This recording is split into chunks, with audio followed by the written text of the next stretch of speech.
بسم اللہ الرحمن الرحیم۔ اتنی خوبصورت تحریر پڑھ کے مزہ ہی آ جائے۔ بنی اسرائیل کی روایات کہ نہ تو انہیں سچ مانیں کیونکہ ہو سکتا ہے وہ جھوٹی ہوں، اور نہ ہی انہیں جھٹلائیں کیونکہ ہو سکتا ہے وہ سچی ہوں۔ تاہم ایک بات ضرور ہے کہ بعض باتیں واقعی اس لائق ہوتی ہیں کہ انہیں پڑھا جائے۔ ایسی ہی ایک دلچسپ روایت پیش خدمت ہے۔ کہا جاتا ہے کہ حضرت سلیمان بن داؤد علیہ السلام کے ایک چرواہے کی نگرانی میں کچھ بھیڑیں تھیں۔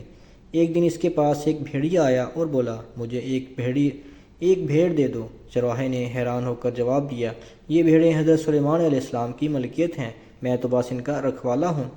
بھیڑیا بولا، تو جا کر حضرت سلیمان سے پوچھ لو کہ کیا وہ مجھے ایک بھیڑ دینے کی اجازت دیتے ہیں۔ چرواہے نے کہا، مجھے ڈر ہے اگر میں چلا گیا تو تم بھیڑوں پر حملہ کر دو گے۔ بھیڑیا ہنسا اور بولا، جب تک تم واپس نہ آ جاؤ میں خود بھیڑوں کی نگرانی کروں گا۔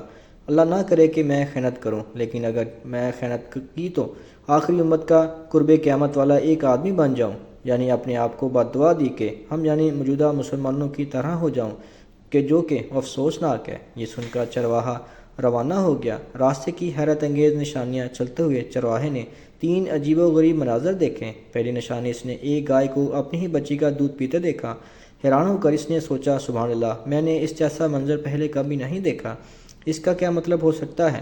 دوسری نشانی آگے بڑھا تو ایسے لوگ دیکھے جو بلسیدہ کپڑے پہنے ہوئے تھے، مگر ان کے ہاتھوں میں سونے کی تھیلیاں بھری پڑی تھیں۔ چرواہے نے سوچا، یہ بھی بڑی عجیب بات ہے، ان کے پاس سونا ہے مگر یہ پھر بھی فقیر نظر آ رہے ہیں۔ تیسری نشانی کچھ آگے بڑھا تو ایک بہتا ہوا چشمہ نظر آیا۔ پیاس کی شدت میں جیسے ہی قریب پہنچا تو بدبو نے اسے روک دیا۔ پانی کی بدبو اتنی شدید تھی کہ وہ پیچھے ہٹ گیا اور حیران ہو کر بولا، یہ کیسی بات ہے؟ بہتا ہوا پانی اور اتنا گندا! حضرت سلیمان علیہ السلام کی حکمت بھری وضاحت۔ بالآخر وہ حضرت سلیمان علیہ السلام کے پاس پہنچا اور بھیڑے کی درخواست بیان کی۔ حضرت سلیمان علیہ السلام نے فرمایا، ٹھیک ہے، میں نے اسے اجازت دی کہ وہ ایک بھیڑ چن کر کھا لے۔ چرواہے نے عرض کی، حکم بجا لاتا ہوں، مگر راستے میں 3 عجیب چیزیں دیکھیں، ان کی حقیقت جاننا چاہتا ہوں۔ پہلی نشانی کا جواب، یہ آخری زمانے کی نشانی ہے۔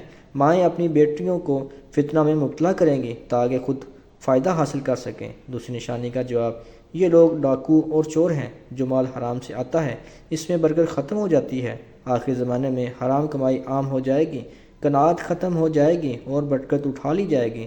تیسری نشانی کا جواب، یہ بھی آخری زمانے کے نام نہاد دیندار ہیں، دور سے دیکھو تو ان کا لباس دینداری کا ہوگا، مگر جب قریب جاؤ گے تاکہ کچھ سیکھ سکو تو پاؤ گے کہ وہ دنیا اور خواہشات میں ڈوبے ہوئے ہیں۔ یہ سن کر چرواہے نے تڑپ کر کہا، میں اس زمانے کے فتنے سے اللہ تعالیٰ کی پناہ مانگتا ہوں۔ بھیڑے کی حیران کن دیانتداری۔ چرواہا واپس آیا تو دیکھا بھیڑیا واقعی بھیڑوں کی نگرانی کر رہا تھا۔ کسی نے کہا، حضرت سلیمان علیہ السلام نے تمہیں اجازت دے دی ہے کہ تم کسی ایک بھیڑ کو چن کر کھا سکتے ہو۔ بھیڑیے نے بھیڑوں پر نظر دوڑائی، ایک کمزور بیمار بھیڑ کو چن لیا۔ چرواہے نے حیرت سے پوچھا، تم نے یہی بھیڑ کیوں چنی؟ بھیڑیا بولا، کیونکہ یہ اپنے رب کی تسبیح سے غافل ہو گئی تھی۔ جو اپنے رب کے ذکر سے غافل ہو جاتا ہے وہ بہت بڑی آزمائش میں ہوتا ہے۔ عربی سے ترجمہ۔ سب تعریفیں اللہ تعالیٰ کے لیے ہیں جو تمام جہانوں کا پالنے والا ہے، بڑا مہربان، نہایت ہی رحم کرنے والا، بدلے کے دن یعنی قیامت کے دن کا مالک ہے۔